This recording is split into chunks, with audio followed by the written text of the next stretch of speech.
Hello, welcome to Deer Farming. Asa kalam bयबो थिगैनो दङ जों दिनै नै बैग्रि नायफैदों बे बैग्रियानो जाहैबाय थांनाय बोसोराव गायनायमोननो बियो नै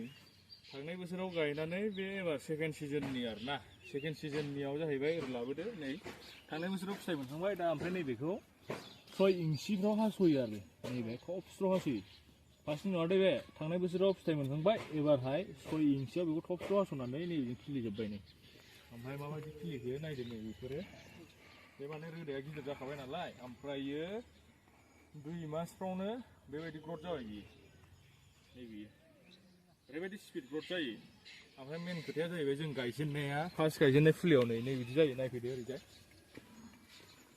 फार्स्ट गायजेननाय फुलिया नै बेबायदि जायो फिसा फिसा जोंबो दा बिदिनो गायदों नै हाइटआ दा बेबो बेजों समान जाहैगोन जाहैदों लास्टआव बेजों बेबायदि दा नैबेना जाहैबाय बेफोरना हास'खानाय ना रोदाया गिदिरखा हिसाबै थाब बेयो ग्रथ जायो ओमफ्राय दा नैबेबो साइजखौ नायनानै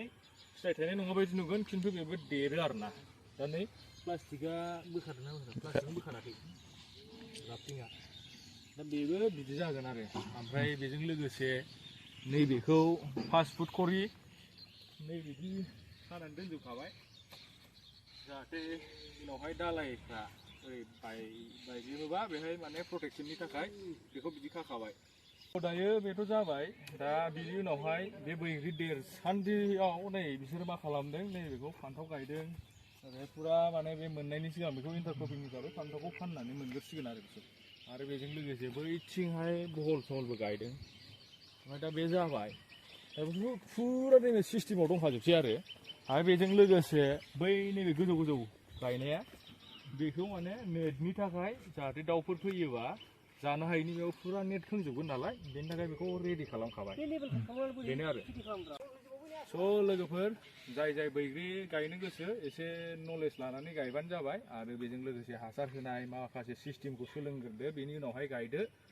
स' जों बेखौ नायफैदोंमोन जोंबो गायनाय हिसाबै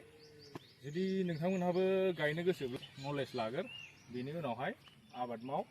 जिखुनु जाया आबादखौनो मावनायनि सिगां नलेज लागोन स' भिडिअखौ नायना मोजां मोनदोंब्ला चेनेलखौ साबस्क्राइब खालामनानै हो लोगोसे बेल आइकनखौबो थुनानै हो